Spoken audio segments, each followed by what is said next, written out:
Арыбаңыздар, урматтуу НТС телеканалынын көрүүчүлөрү, эфирде эсимде берүүсүнүн кезектеги чыгарылышы. Биз бүгүн ушул биздин эсимде долбоорунун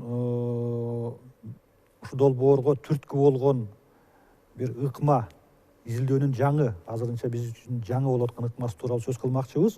Ошол ыкманы илимий ыкма, илимий методика катары жайылтып, ошого эмгегин сиңип калган адам Казакстандагы Назарбаев университетинин профессору Дүйшөн Шамбетов агай биздин бүгүн студиянын коногу.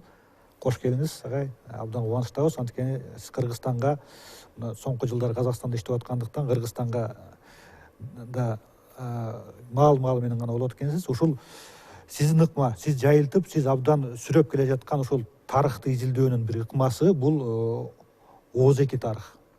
Ооз-эки тарых, oral history деп коет экен, англисче айтканда. Ушуну абдан сүрөп, ошол эле Казакстанда болобу, Кыргызстанда болобу, ушуну абдан мындай жайылтып жүргөн илим пост катары билебиз. Ушул ыкмага сиз эмне себептен ушул ыкмага кызыгып, ушуну жайылтып, ушуну колдоп сүрөп келе жатасыз? Ушуну айтып берсеңиз. Чоң рахмат. Бул oral history деп аталган ооз-эки тарых. Ооз-эки тарых бул усул катары колдонуп келет. Бул өткөн кылымдын 30-40-50 жылдары Америкада атайын усул катары кабыл алынып иштелип чыккан. Анын автору Алан Невинс деген киши ушул согушка катышкан америкалыктардын ооз-эки баяндамасынан тарыхын жаздырып алган, өзгөчө жанагы согушка катышкан жоокерлердин тарыхынан. Негизинен айырмасы башка мурдагы тарыхтан, көбүнчө жазылган тарыхтан летопись деп коебузбу, ал тарыхты көбүнчө жеңүүчүлөр, генералдар өздөрүнүн даңазлаш үчүн жазылган тарыхта. Бир жактуу балким. Көбүнчө бир жактуу. Себеби албетте ал өзүнүн кыйындыгын, канча душманды жеңгендигин даңазлаш үчүн жазылган тарыхта. Ошол тарыхта кала берет да. Анан ошол гана тарых болуп туруп, башка тарыхты биз билбей кала беребиз да. Ал эми бул ооз-эки тарых деген карапайым адамдардын оозунан жазылып алган, бир башынан өткөзгөн турмушун же укканын айтып берүүчү тарых болуп эсилет. Бунун болсо жалгыз эле тарых багытында эмес, коомдук бардык тармактарда колдонуп келет. Мен билим берүү тармагында иштеген адис катары Назарбаев университетинде сапаттык изилдөө усулдары деген курс сабак өтөм. Докторанттарга жана магистранттарга. Ошол усулдардын бирөөсү ушул ооз-эки тарыхта. Эгер биздин магистранттар, докторанттар ушул усулду колдонуп изилдөө жүргүздөбүз десе, биз жардам берип көмөк беребиз. Бул тарых, бул усулдун өзгөчөлүгү мындай болуп атпайбы? Ооз-эки тарых бул тарыхты толугураак түшүнүүгө жардам берип атат да. Мындай бунун өзгөчөлүгү кээде адамдар адаштырып коет экен да. Ооз-эки тарых бул өзгөчө тарых илиминде жүргөндөрчү бул кереги жок, бул жөн эле апыртма же болбосо folk history, адамдар калаганын айта берет деп туруп көбүнчө жазууга гана көбүрөөк басым жасап калат да. Жөө жомок сыяктуу. Жөө жомок болуп калат. Жөө жомок же болбосо уламыш катары. Бул oral history же болбосо ооз-эки тарых бул жөө жомок эмес, уламыш эмес, бул адамдын башынан кечкен бир окуяны айтып берүүсү да. Мен бир-эки окуялардан айтып берейин. Мисал келтирсеңиз ушу. Мисал ушунун маанилүүлүгү чынында эле баягы таасын мисалдар болсо айтып берсеңиз. Ушун абдан көп мисалдар бар. Дүйнөдө абдан көп. Деги эле Кыргызстанда да абдан көп. Анан жазылбаган дагы, айтылбаган да тарыхта абдан көп. Ал жөнүндө кийинчерээк сөз кылайын. Эки мисал келтирейин ушул oral history же болбосо ооз-эки тарыхтын мындай маанилүүлүгү жөнүндө эки мисал келтирейин да. Бирөөсү бул 2004-2005 жылдары дүйнөдө бир чоң апаат болгон. Индия океанында чоң цунами болуп туруп, ошол чыгыш түштүк Азиядагы көптөгөн мамлекеттеги элдер жабыркаганда, миңдеген, 10 миң, 100 миң деген адамдар жабыркаган. 2004 жылдын декабрында болгон. Ооба. Ошондо Индонезия дегенге өтө бул цунами таасир эткен да, көптөгөн адамдар каза болгон. Бирок кызык жери ошол аралдардын бирөөсүндө, Симуэла деген аралда дээрлик бардык адамдары сакталып калыптыр. Анын жанындагы ошол 7-8 балдагы болгон цунамиге, жетиштирүүгөдөн кийинки цунамиге туруштук берип, адамдар сакталып калыптыр. Башка кошуна аралдагылар дээрлик бардыгы жок болуп калганда, эмнеге дегенде, ал кийин барып туруп изилдөөчүлөр баягы адамдардан куткарып жатып, кантип, эмне себептен сиздер мындай өзүңүздөрдүн өмүрүңүздөрдү сактап калдыңар дегенде, жанагы баары бир оозун айтып берген экен. Биздин ата бабаларыбыздан калган мурас Семоң деген сактап калды дейт экен. Аны эмне десе, Семоң дегени кадимки эле жергиликтүү адамдардын цунаминин айткан сөзү экен. Карап көрүңүз эми. Мындай окуя болуптур да. Цунами болгондо биринчи жер титирегенде цунами көп учурда суу тартылат экен. Суу тартылып, жана жээктеги суу артка кетет экен да. Ошол учурда башка аралдагылар барып, кызыгып, ай суунун астында эмне бар экен, астында байлык барбы, эмне барбы деп кызыгып барып алышат экен да. Ал аралдагылар болсо, баягы мен айткан аралдагылар, баары бири-бирине кыйкырышып, катуу кыйкырышып, тоону көздөй качышат экен. Эмнеге семоң десе баарына сигнал болот экен да, тоону көздөй качышат экен да. Сууну көздөй эмес, тоону көздөй. Ошентип дээрлик баардыгы сакталып калган экен. Аз гана адам каза болуптур. Аны айтып жатышат. Демек, буга чейин ушундай күчтүү цунами 1907-жылы болгон экен да. Арадан 100 жыл өтсө дагы баягы адамдардын эсинде, эс тутумунда калган экен да. Көп жылдар бою ата балдарына мурас кылып айткан экен, балам ушундай болсо суу тартылса сен сууга карап баспагын, суудан качкын деген экен, сактап жүрө берген экен.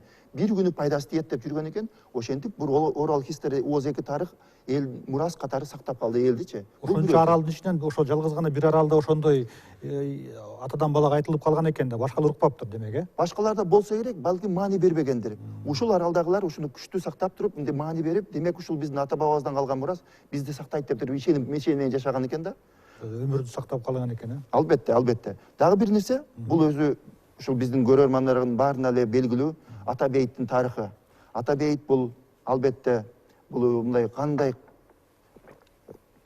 биздин элибиздин кайгашалуу, өтө каргашалуу бир өтө мындай оор күндөрүн кабар берет да. Эми Ата Бейит билинбестен кала бермек экен.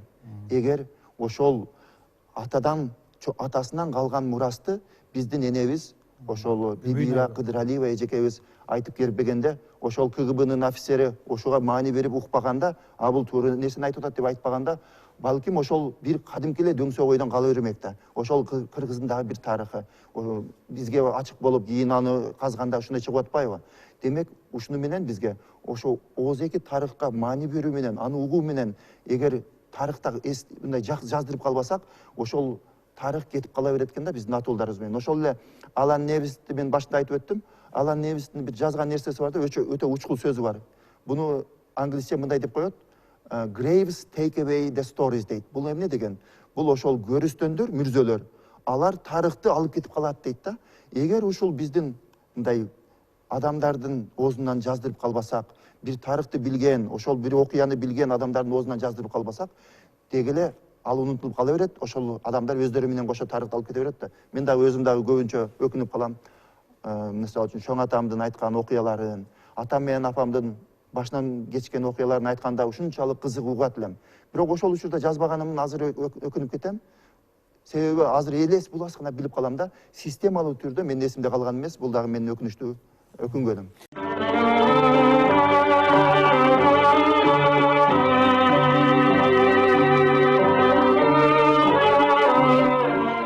Ушул ооз-2 тарыхтын мындай маанилүүлүгү, пайдасы тууралуу айтып бердиңиз да. Бирок ошол эле учурда мына сизге чейинки ушул долбоордун алкагында ушул жерге келип сүйлөшкөн биздин адистер менен бир топ талашып калган учурлар болду. Мисалы, ооз-2 тарых жазып алса болот, бир адамдын эсинде калган. Бирок ал канчалык бурмаланбаган, канчалык туура, канчалык мындай далилдүү болот да. Анткени ошол эле санжыра дагы биздин ооз-2 тарыхта болот, э. Биздин билебиз, мындан Союз кезин, Совет доорунда баардыгы кедей кембагалдын бала үй бүлөсүнөн чыкканбыз дегендер эми башкача сөйлөп, бери дегенде бир болуштун тукуму болуп чыгып атпайбы? Ошол биздин ооз-2 тарыхтын мындай мисалы, санжыраны айталы, же башка бир ушундай атадан балага айтылып жүргөн окуя тарыхты деп коелу, ошол канчалык деңгээлде бурмаланбаган, жалган эмес, ошону кантип текшерсек болот да. Ошондой бир мындай тобокелчилик болуп атпайбы, аны тарых катары тааныганда? Бар, сөзсүз түрдө. Мен буга түздөн түз жооп берер мурда, жанагы жазууга ашыкча эле ишенген биздин илимпоздорго да айтып өтөт элем. Ошол эле жазуу менен калтырылган араб жазуулары болобу, Кытай жазуулары болобу, же башка жазуулар, орус жазуулары болобу, ким кепилдик берет? Ошол жазуулар, мисалы үчүн, бурмаланган эмес. Демек, ар бир жазып аткан адам өзүнүн кызыкчылыгы болуп атпайбы? Ошондо эске алып, архивдеги баягы жазуу жазылган нерсени дагы окуганда биз илимпоз катарыбы же жөнөкөй карапайым катарыбы адам катарыбы аны да сын көз караш менен карашыбыз керек да. Ал эми ооз-эки тарых албетте абдан туура айтасыз. Мисалы үчүн айылга барып калып адамдардан өзүнүн уруусун сурасаңыз, санжырасын сурасаңыз деги эле өзүнүкү гана асыл тукум болуп калат, башкалардыкын эме кылбайт. Бул эми мындай Дайыма эмес, бирок көп болот да ошондой. көп болот. Адамдарда ушундай нерсебиз бар да, биздин адамдык Пендечилик. факторубуз бар да. Бул пендечилик. Эми илимпоз катары буга да биз өтө олуттуу карашыбыз керек. Мындай изилдөөчү катарычы. Мындай адамдын айтып берип аткан тарыхына биринчиден ишенишибиз керек. Ал мындай ишенбестен сын көз караш менен карап туруп, ай бул баары жалган айтат деген менен барбастан, чын айтат деп туруп аны менен отурганда, маекти кура баштаганда чын айтат деп мындай кеп баштайбыз. Бирок эле ошол учурда адамдын айткан өзүнүн баягы тарыхын, баяндамасын суроолор аркылуу ар кандай ал жагынан суроо берип, бул жагынан суроо берип, мындай эме кылып суроо берип дагы тактап алса болот. Экинчиден, бул тарыхта бул ооз-эки тарыхта дагы бир нерсе бар, бул триангуляция деп коет. Жана айтып берген ушул баяндаманын валидтүүлүгү, тууралыгын атайын мындай тастыктоочу ар кандай жолдору бар да. Бирөөсү триангуляциянын ошол эле маалыматты жана башка булактан дагы сурап көрсө болот. 3-булак, 4-булактан. Же болбосо ошол айтып берген окуяны мындай жазылып калган тарых менен салыштырып көрсө болот да. Мисалы үчүн ошол эле Атабейитте эгер жанагы Бибира эжебиз айткан нерсени болсо, ошол учурда чындап эле ушул жерде НКВДнын эмеси болгонбу, турган жери болгонбу, чындап ушул жерде кирпич заводу болгонбу, ушу менен да салыштырып көрсөк болот да, баардык баяндамалар. Башка баягы жазма булактардан, архивдик документтер менен салыштырып, Сөзсүз. далилдеп же жокко чыгарып койсо болот экен да. Сөзсүз, ошентип туруп бул триангуляция деген ар тараптан карап көрөсүз дагы, аны тастыктап көрөсүз да изилдөөчү катары. Мисалы үчүн дагы мен Титаник киносун көп эле көргөн го. Ооба. Титаник киносун албетте ал жерде ооз-эки тарыхты, Титаник киносу бул мындай көркөмдөлгөн, ал болгон окуя, Титаник өзү болгон окуя. Бирок жана Титаник киносунда Роза деген башкы каарман болуп атпайбы? Ошону карап көрсөңүз, жанагы кино баягы сууга түшүүчүлөр жана изилдөөчүлөр атайын Розадан сурап көрөт го, чындап эле сиз ошосузбу? Кандай эме кылсыз, далилиңиз бар деген Роза отуруп алып баардыгын айтып берет. Башында Розага ишенишпейт, сен кайдагыны айтып атасың деп маскаралашат. Сен өзүңдүн атыңды мындай атыңды чыгарыш үчүн айтып атасың дейт да. А бирок бара Роза так баарын айтканда, адамдардын атынан бери, капитандан бери, жана музыканттар ойноп тургандан бери айтканда, демек бунун айтканы мындай орустар айтмакчы более правдоподобный, же болбосо чындыкка жакын деп туруп Салыштырып текшерип көрсөтү. текшерип көрүшү да, анан кийин ишене башташты да. Демек баягы анын колунда дагы өзүндө далилдер болду.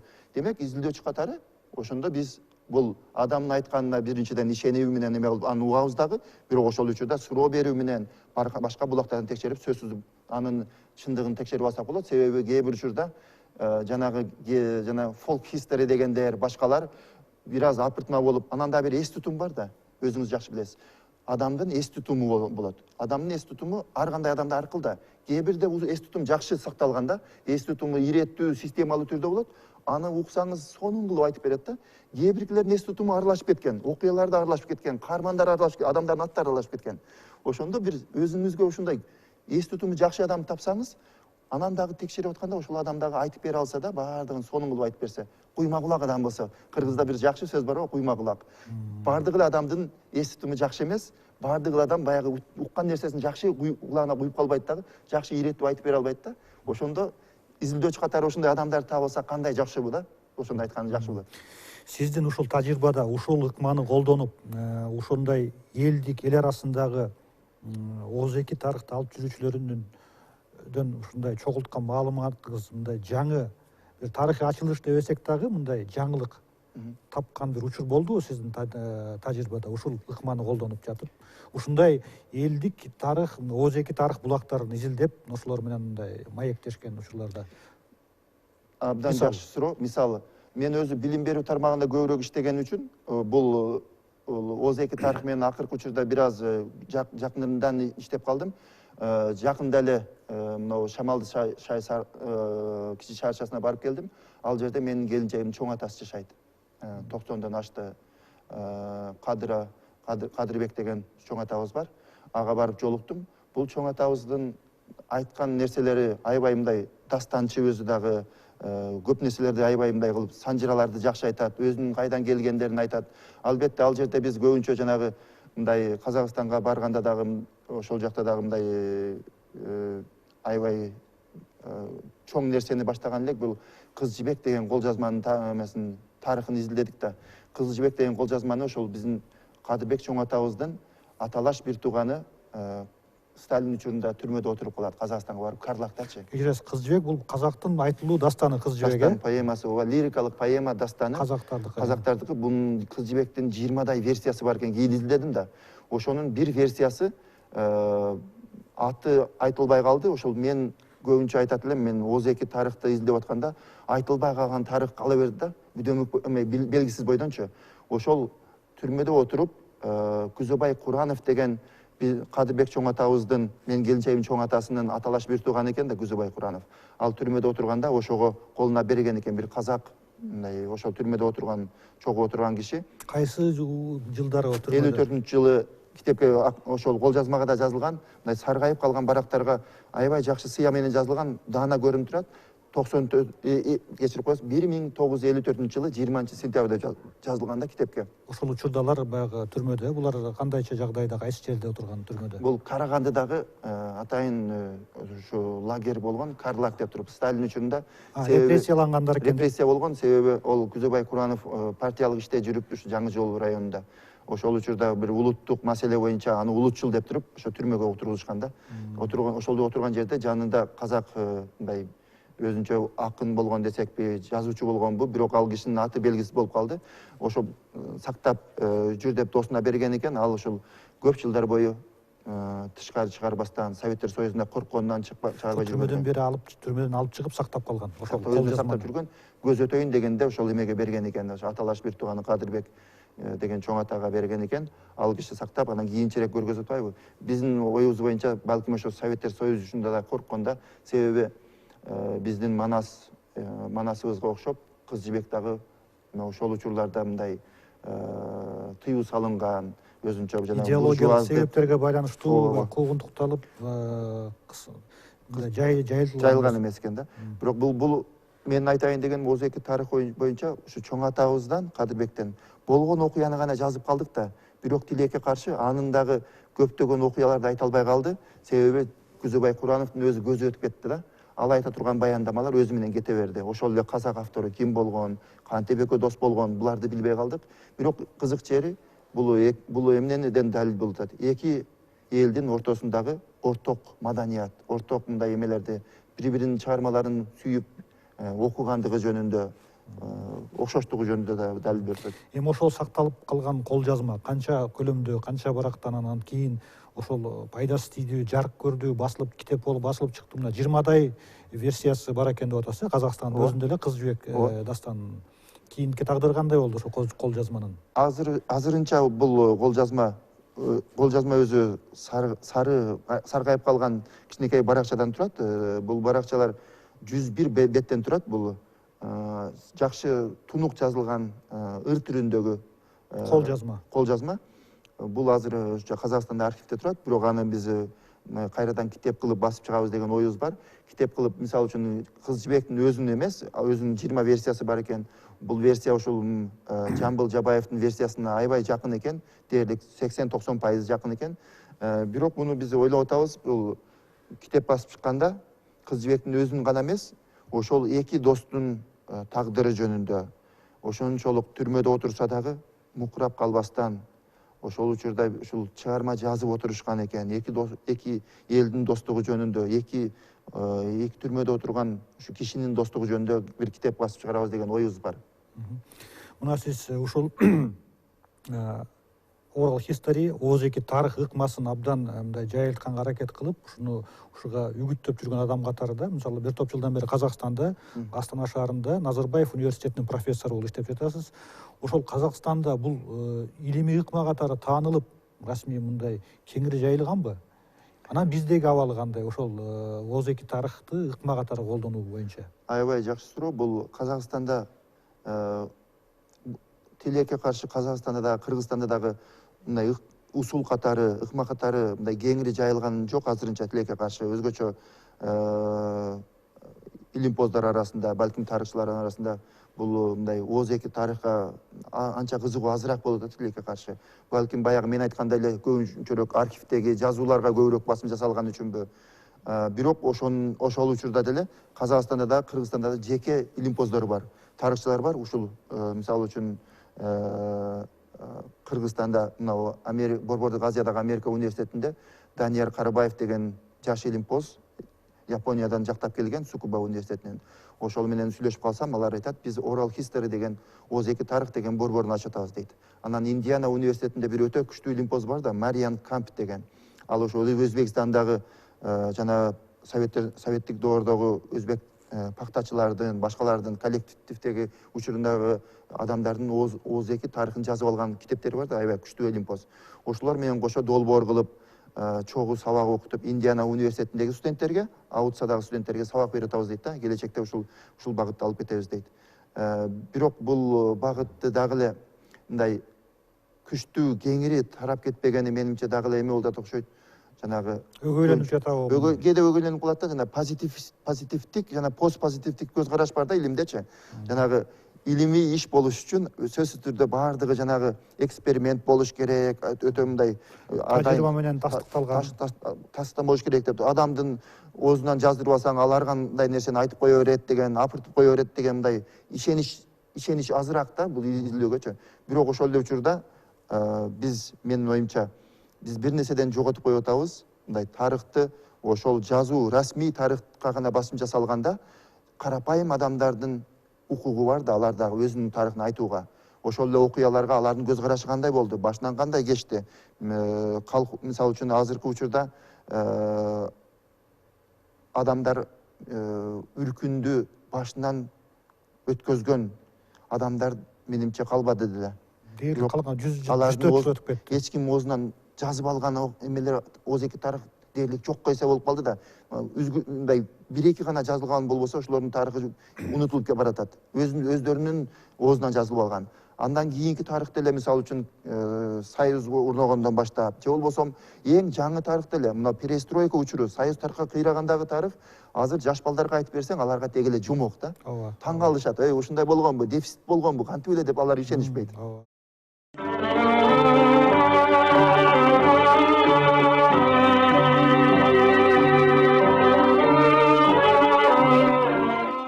Мисалы, ошол кийинки эле совет мезгилин алалы, биздин тарыхтагы.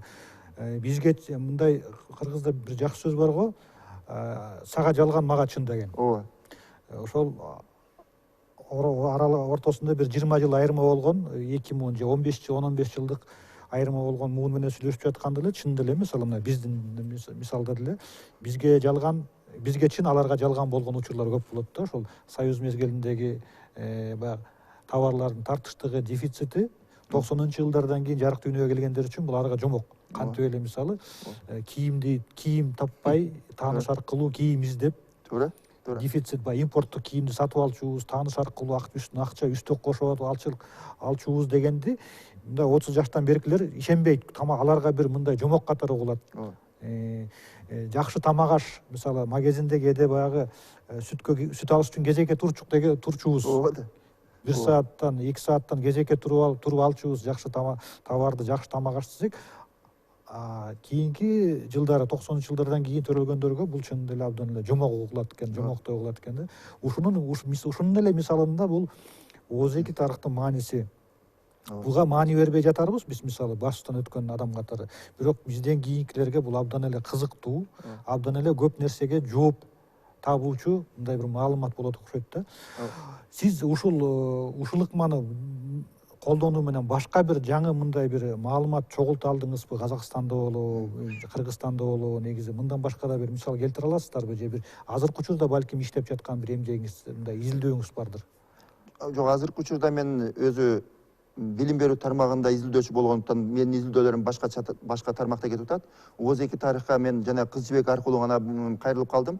Бирок өзүмдүн эмем боюнча жеке үй бүлөлүк тарыхымды изилдегим бар. Мисалы үчүн ошо дагы билген эмебизден, тарыхтан чогултуп, бир туугандарыбыздан. Бирок негизинен мен азыркы жасап жаткандарым бул ушу билим берүү, мисалы үчүн мугалимдерди даярдоо боюнча кандай өзгөрүүлөр болуп атат. Же болбосо билим сапаты боюнча, ушу боюнча мен көбүрөөк изилдеп жүргүзүп атам. Бирок бул билим берүүнүн дагы багыттап менин кээ бир ошо докторанттарым магистранттарым да изилдөө жүргүзгүсү бар, аларга жардам берсем, мисалы үчүн ошол эле учурда мисалы үчүн советтик доордо билим берүү ооз-эки тарыхты чогултуу аркылуу ошол биздин студенттерибиз, магистранттарыбыз, докторанттарыбыз өздөрүнүн аталарынан, энелеринен, чоң ата чоң энелеринен барып тарыхын сурап алса, ошолордон ностальгия катары болобу же кандай болобу, мисалы үчүн алардын окуган учуру кандай болгон, жакшы кандай билим алышкан, советтик доордун жакшы жактары, жаман жактары кандай болгон, ушулар дагы тарыхка жазып койсо болот. Менимче ушул ооз-эки тарыхты усулун колдонуу катары. Бирок ооз-эки тарых мен башында дагы айтып өткөндөй, бул жанагы сапаттык изилдөөлөрдүн бир гана усулу да. Ооз-эки тарыхтан башка дагы life history деген бар. Life history деген бул адамдын жашоосун изилдөө, же болбосом дагы биографиялык усулдар бар. Case study дегени бар. Этнографиялык изилдөөлөр бар. Ушулардын бирөөсү, бирок бул көбүнчө бизге ошо тарых боюнча көбүрөөк биздин адистер эме кылып көбүрөөк келечекте изилдөөчү болом дегендерге мындай тажрыйба бөлүшүп ошолорго үйрөтө кетсек, демек албетте архивтерден өздөрүнүн изилдөөсүн жүргүзө берсин. Бирок мындай адамдар дагы бул тарыхтын булагы. Азыркы жашап жаткан адамдар, алар өздөрүнүн тарыхын билет, көзүнөн өткөзгөн нерсени. Ошондой эле чоң ата чоң энелердин айткан нерселерин билет. Ушул нерсени дагы биз мындай жазып калсак, келечекти мунунга өткөзүп берсек да, мындай ооз-эки тарых кылып. Ушул ыкма ооз-эки тарыхты мындай илимий ыкма кылып колдонуп кеңири жайылтууга тоскоолдук болуп аткан нерсе балким бул биздин академиялык илим. Анын ичинде тарых илиминин дөө шаалары деп коелу, ошол академиялык илимдин эң мындай даражалуу өкүлдөрү, илимпоздор балким тоскоол болуп жаткандыр, тааныбай, мүмкүн бут тосуп жаткандыр. Эми мындай чынын айтсак, мүмкүн балким мындан эч нерсе, мындай жаман нерсе болуп кетпестир, бирок менин болжолумда ошондой болуп жаткан жок. Мисалы ошону илимий ыкма катары колдонуп, ошону кеңири жайылтууга ошол биздин академиялык совет мезгилинде түзүлүп калган, негизи эле эски система учурунда түзүлүп калган илим, академиялык илим мектеби тоскоол болуп жаткан жокпу? Сизде тажрыйба катары, мындай практик катары байкаганыңыз жокпу аны? Балким ошондой болушу мүмкүн. Балким себеби көп эле илимпоздор мурдагы өздөрүнүн окуган усулу менен аябай ыңгайлуу сезишет да. Үйрөнүп калган, ошого ишенип калган, башка студенттерине дагы ушундай жолу бар деп үйрөтүп келишкен да. Ал эми бул ооз-эки тарых бул чет өлкөдө аябай өнүккөнү менен мурдагы Советтер Союзунун өлкөлөрүндө аябай көптөлө мындай таркабагандыгы, анан буну мындай өзүнчө кадимкидей илимий изилдөө усулу катары колдонбогондугу бул дагы өкүнүчтүү нерсе. Ошол эле учурда мен ойлоп атам, балким маалыматтын дагы жетишпегендиги, мунун маанисине дагы мындай ишенбегендиги да болушу мүмкүн да. Маани бербей жаткандырбыз өзүбүз балким. Анан ошону жеткиликтүү кылып дагы мындай, ушундай кылса да болот экен, бунун дагы өзүнүн пайдасы бар экен деп туруп, ошо илимпоздорубуз, биздин күчтүү илимпоздорубуз өздөрү да аралаша баштаса, балким мындай чоң багыт болуп алып кетишибиз керек. Бул тарабында мен айтам, мына мыкты ишти алып бараткан ошол эле мына биздин илимпоз кызыбыз Элмира Ногойбаева өзүнүн коллегалары менен эсимде деген долбоор, кандай сонун долбоор болуп атат. Ошону презентация кылганда биздин мындай тарыхчы жана башка илимпоздор келип атат. Алар менимче ушул жакшы жагын көрүп атышат. Таанып жатышат, ал да жакшы. Анан дагы бизде антрополог дагы аябай мыкты дагы бир эжекебиз бар, Элмира Көчүмкулова деген. Ал дагы мындай, ал ушул Американын Сиэтл шаарынан жактап келген докторантурасын. Ал дагы көптөгөн сонун ушул ооз-эки тарыхты колдонуу менен антропологияга аябай жакын да. Ооз-эки тарыхты колдонуу менен мыкты китептерди жазып атат. Ошону дагы мындай бара элдер жакшы жактарын көрүп, мындай бир аз болсо да таануу иштери башталды да менимче. Жанагы аутсада болгон иштер менен мындай мен ойлойм, буга кызыгуу артып атат жылдан жылга. Келечекте ушул кадимкидей эле ооз-эки тарых дегенде эч ким өгөйлөбөй калган мындай жагдайга жетебиз деген үмүтүм бар. Ооз-эки тарых десе бул негизи сураштырып байкап көрсө, негизи ар бир үй бүлөдөн бир өзүнчө бир тарых чыкчудай да. Мисалы сиз айтып атсаңыз, мына азыр мисалы мен чоң атам раматылык согуштун ардагери катары согуш жөнүндө айткысы келчү эмес эч качанчы. Анан бир жолу жеңиштин 40 жылдыгына карата ошол менин чоң атам ардагер экенин билип, класска чакырып калдым, мугалим окуучуларга айтып берди. Бирок эми ал өзүнчө башка бир мындай окуя айткысы келбей койгон да согушту. Анткени согушта чын деле абдан кан кечкен адамдар, абдан согуштун абдан мындай бир зөөкүр, абдан жаман жактарын көргөн адамдар аны эстегиси келбейт экенин кийин чоңойгондо билип жатабыз да. Бирок бул мисал катары айтып жатам да, ошол чоң ата чоң энелерибизден сураштырсак, ата энелерибизден сураштырсак, чын деле жана айткандай сага жалган мага чын дегендей бир окуялар чыкчудай да.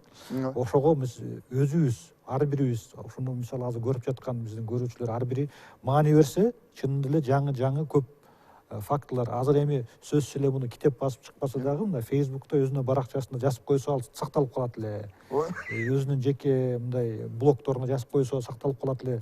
Андай окуялар көп эле чыгып жатпайбы мисалы. Сөзсүз. Эч болбосо эч жака жарыялабай эле үй бүлөлүк архивде кала берсин, диктофонго жазып койсун. Азыркы учурда технология баары бар. Жеке блогтор деле бар да соц тармактарда. Сөзсүз. Өздөрү сактап койсо, кийинчерээк аны китеп кылып чыгарып аны ойлонот. Ушул жөнүндө мен эки нерсени айтып өтөт элем да. Биринчиси, кээде үй бүлөдөгү өзүбүздүн аксакалдарыбыз бар да, алар көптөгөн нерселерди айтышы мүмкүн. Кээде аларга мындай үй бүлөдө айткысы келбегенине себеби биз өзүбүз дагы күнөөлүү болуп калабыз да, аларды уга турган жагдай түзө албайбыз. Отуруп уга турган, мисалы үчүн аны үчүн баарыбыз шашып жүрөбүз, жумушубуз бар. Анан кээде айта берет да деп калабыз да. Ошондой кылбастан, демек мындай ушул чоң атам бир нерсе айтат эле, ушуну жаздырып алайын, кое турчу. Макул, бул киши 70ке чыгып калды. Азыр кунт коюп угуп алайын. Же болбосо муну дайым эле ушу соткада интернетте отура бербей, ушуга да көңүл бурайын деп туруп, биринчиден өзүбүз даяр болушубуз керек. Экинчиден дагы бир нерсе, аябай туура нерсени айттыңыз. Кээ бир окуяларды адамдар ошону айтууга даяр болуш керек да. Мындай эмоционалдык жактанбы, психологиялык жактанбы. Ыңгайы келип туруш керек. Ыңгайы келгенде гана айтат да. Ал нерсе үчүн мындай биринчиден ал киши ишениш керек. Бул айтканда да кимге айтам мен? Сырыңды сууга айт дегендей, буга айтсам мындай, мисалы үчүн бул адамга эмне кереги бар? Же болбосо жөн эле эптеп эле отурабы? Демек ошого даярбы деп туруп, анан кээ бирде ачылып чачылып айтып берет го. Ушундай жагдайды сүзүп берип, мынтип чындап буга турган болуп, ушул айтып атканыңыз мага аябай маанилүү, келиңиз десе анан ичинен чыгат да айта берет. Кээде ошол үй көрүп отургандар айтышы мүмкүн, кээде ушундай окуя болуп калат да, жагдай болуп калат. Чоң атасы өзүнүн небересине айтпайт, себеби небереси укпайт да. Башка бир журналист келсе сонун кылып айтып берет да, анан ой, чоң атам аябай жакшы билет турбайбы дейт да. Эмнеге бизге айтпай жүрдүң? Бизге айтпайт дейт да. Демек биз ошо чоң атабызга көңүл буруп ушу суроолорду берген эмес экенбиз. Баалаган эмеспиз, бактаган эмеспиз. Кээде ал айткан окуялардын маанисине да түшүнбөй, барктабай калганбызбы? Ал дагы эми окуя ушундай экен да. Бул тарыхты ичиндеги нерсени ар бир адам айткысы келет да. Ал үчүн бирөөгө менен бөлүшкүсү келет. Бөлүшкөндө өзүң да жеңилдеп каласың го айткан нерсеңден. Ал үчүн мындай жакшы баарлашуучу болуп туруп, ушундай адам дагы мындай конт коюп, кулак салып уга билиш керек экен да. Озеки тарыхты изилдеген изилдөөчүнүн бири эң чоң куралы бул уга билүүлүк. Уга билип, ошол адамды чындап эле маани берип, жакшы суроо берип, анан деп уккан нерсесин жазып, ошо көңүл бура билүү да.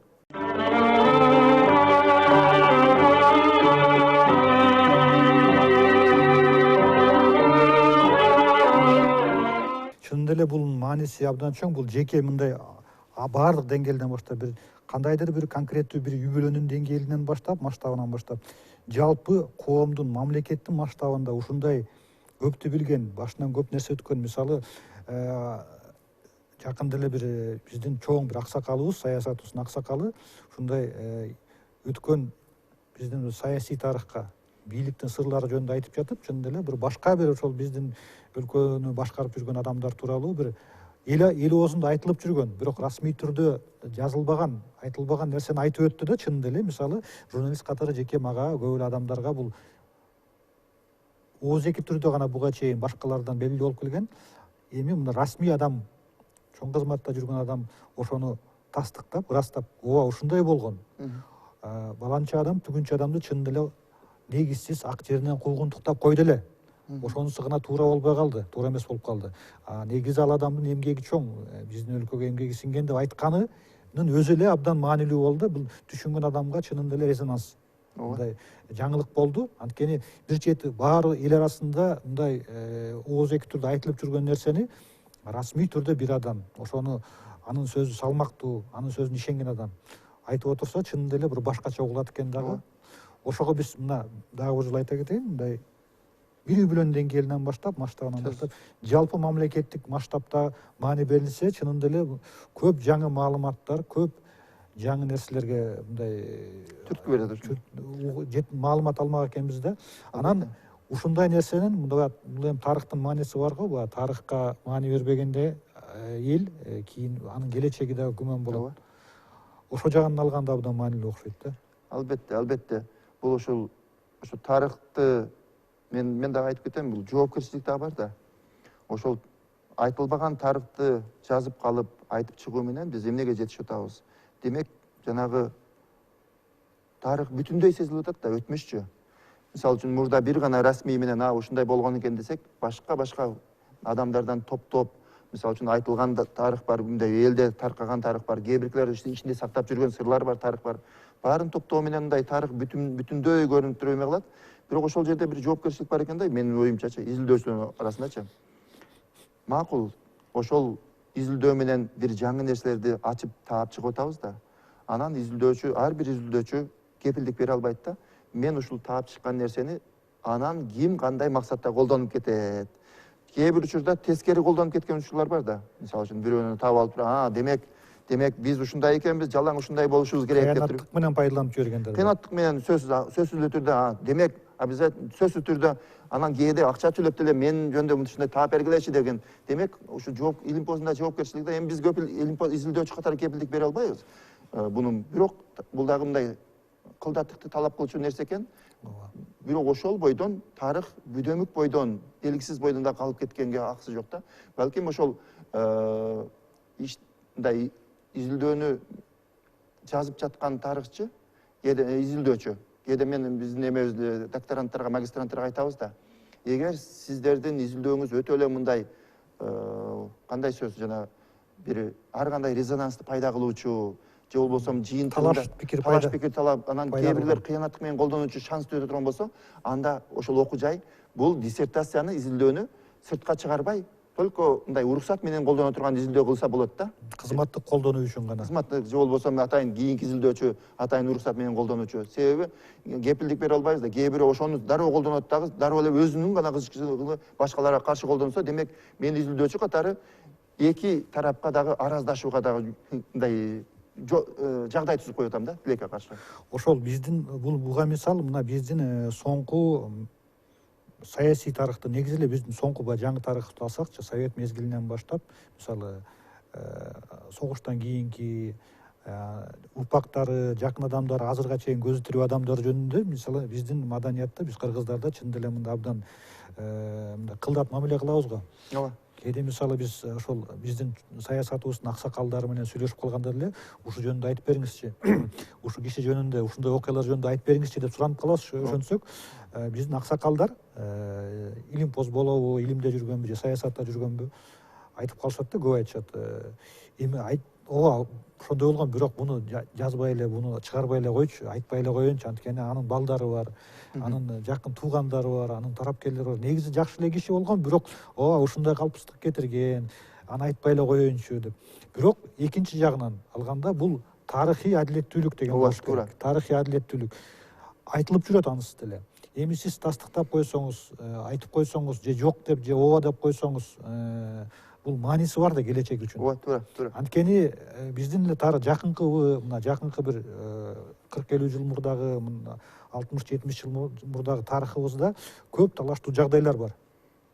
Бул муну мындай кылган, тиги киши мынткен деп бири каралаган, же болбосо өтө эле көкөлөткөн бир фактылар боюнча мындай тактык киргизип, калыс пикирге мындай калыстыкты жетпей жаткан бир мындай бейтарап бир маалымат жетпей жатканда ушунун мааниси чоң окшойт да. Бирок тилекке каршы мына мисалы журналист катары деле, ушул тарыхка кызыккан журналист катары айта алам, билсе дагы айткысы келбеген учурлар болот биздин. Ооба.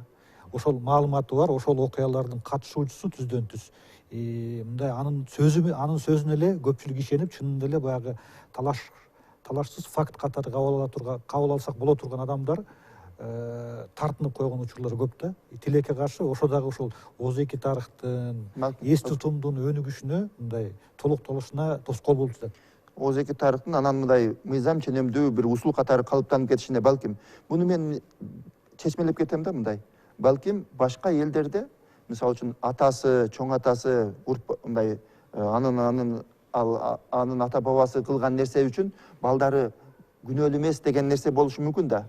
А бизде болсо дароо эле жет атасына чейин ошондо ушундай болгон, сен да күнөөлүү болуп кала бересиң да. Ушул биздин эмебизди баягы эмеден билдим да. Менталитет бир маданияттын өзгөчөлүгү окшойт да бул. Ооба, бул баланчанын немелери мындай болуп келишкен деп туруп эле дароо эле кол тескери жакка колдонгон үчүн окшойт чамасы. Мында жарлыкта сөзсүз түрдө ак же кара кылабыз да. Ооба. Тарыхты бизден мындай бир чынында эле мына сиз туура айттыңыз. Мындай бир терс бир нерсе бар да биздечи. Мындай сөзсүз түрдө бул ак, кара, бул душман же бул кас же бул дос деп салабыз да. Бирок тарых өзү, адам өзү негизи эле бул абдан татаал нерсе. Анан чынында эле бул балким баягы ошол эле большевиктик, коммунисттик бир ыкманын немеси. Ким биз менен болбосо ал биздин душман, бизге каршы деген. Өтө туура, өтө туура. Ошонун чеңгелинен агы эле чыга албай жатканыбыздын бир белгиси окшойт да. Өтө туура. Буну мындай жанагы плурализмдин жоктугу да. Ооба. Мындай анан мен кээде тамашалап коем. Бизде ушундай кээде ушундай адамдар пайда болуп атат. Алар үчүн эки нерсе бар да. Эми деп койсок, эмне деп койсок болот? Эки нерсе. Бул биринчиси менин оюм, экинчиси туура эмес ой. Ооба. Демек менин айтканым гана туура дегендиктен ар кандай түшүнбөстүктөр көбөйүп атат да. Демек мындай эки адам пикири келишпесе, бир нерсе боюнча макул болбосо болбой эле койсун, бирок экөөнүн ортосунда урматсыздык кала бериш керек да. Бирок тилекке каршы андай болбой эле, жанагы аябай туура айттыңыз, ушу союздан калган нерсеби, же мен менен бол, же менин душманымсың деген ушу аябай жаман нерсе бар да. Ал адам башкача ойлонсо дагы менин досум болсо боюнча кала берсин дегенге жетсе, плурализм ошол эле тарыхый бир нерсе болгон болсо, бул нерсеге ар тараптан караса болот экен. Ушул бир эле окуяга деген дагы түшүнүк болсо да, бир эле бир тараптан болуп туруп эле татаалдык ошондой болуп атпайбы? Бир нерсеге мындай бир эле ак менен кара деп коюш кыйын экен да. Ошого мындай көп жактан карап туруп, демек бул окуяга мындайдан караса да болот экен, мындайдан караса да болот экен туруп, анан кийин чечим чыгарса жакшыраакпы дейм да мен да. Ошол тарыхый факты болобу, негизи эле жалпы тарыхка ошол ар тараптуу калыс баа бере албай жатканыбыздан азырга ошонун кесепети биздин азыркы учурдагы нерселерге да тийип жатышы мүмкүн да. Анткени вот ошол эле баягы же досумсуң же душманымсың деген мамиле азырга чейин мисалы соц тармактар өнүгүп жаткан кезде, ошол мына соңку саясий окуялар болду. Ошондо дагы абдан мындай буну баардыгы эле байкап болуш керек, кастык күчөп кетти. Тилекке каршы аябай. Касташуу. Саясий өзүнүн адамдын баягы саясий көз карашын, бири бирибиздин саясий көз карашыбызды сыйлай албаганыбыз. Ооба. Сен эгерде мени колдобосоң, сен менин душманымсың деп. Эми жөн эле адамдар эмес, ал тургай мындай жакын санаалаштар, достор, бир туугандар арасында ошол шайлоо астында баягы бул шайлоо деле эмес, буга чейинки жылдардагы талашып чатак чыгып кеткен учурлар болгон да. Ушунун балким менин пикиримде сиз эле макул болуп турсуз, ошонун түпкүрү, тамыры ошол нерседе жатат окшойт да. Биз өткөнгө саясий инсандарга, саясий окуяларга калыс ар тараптуу, сөзсүз эле ак кара түстөгө эмес, мындай ар тараптуу баа берсек, баа бере алсак, ошого мындай калыс мамиле кыла алсак, балким ошо азыркы келечегибизге мүмкүн мындай жаңы жол, мындай өнүгүүгө бир жол ачылмактыр деген пикир бар да. Мен 100% кошулам. Ушул тилекке каршы ушундай жагдай болуп, акыркы учурда мындай туура айттыңыз, кастык же болбосо бөлүнүп жарылуу, меники гана туура, же болбосо биздин ойлообуз гана туура, биз менен макул болбогондор бизге каршы, душман. Анан мурда эле дос болуп жүргөндөр деле бир жагдайда сен кошулбай калдыңбы, сен туура эмес экенсиң деп, мындай бул ушул акыркы учурда саясаттабы, башка дагы күчөп баратканы тилекке каршы мени да өкүндүрөт. Мисалы үчүн айылдык менен шаардыкпы дейбизби, же ар кандай. Эң өкүнүчтүүсү адамдарда мындай эме тандоо мүмкүнчүлүгү азайып бараткандай да. Тандоо. Сен тандабай, мен айткандай танда деп туруп, баарыбыз да өзүбүздү туура сезип, башкалар баары мен ойлогондой ойлосо, менин тандаганымды тандаса, кой, анын да өзүнүн тандоосу, сиздин тандооңузду мен эме кылам. Бул тандоо деген саясий тандоо эмес, эмненин калоосу, жашоо образы эмненин каласа, менде аларга мен урматсый болуш керек. Кыргызстан мен ушундай элестетем, идеалдуу түрдө келечекте ушундай мамлекет болсо, ар адам өзүнчө бактылуу жашап, өзүнүн тандоосу болсо, бирок ошол учурда жанында отурган адамдын тандоосу бир аз башкача болсо, аны менен бактылуу жашап кошуна болуп жашай берсе, аны душман катары көрбөйсө да. Мен макул эмесмин, бирок сенин тандооңду сыйлайм. Ошондой боло берсин. Бирок макул эмес болгондо бир нерсе боюнча макул эмесмин. Бирок башка нерсе боюнча биз макул боло беребиз. Бизде кээде ушул бир нерседен макул болбосо, демек такыр эле мени менен каршы деп калабыз экенбиз. Касташууга өтүп кетет. Тилекке каршы. Бул жакшы нерсеге алып барбайт. Мен ойлойм, келечек муундарды тарбиялаганда балким ушул макул, биз ар түрдүү адамдарбыз. Биз ойлогонубуз башкача, тандообуз башкача, бирок биз бирибизди сыйлоо менен жашай беребиз дегенге жетсек кандай сонун болот.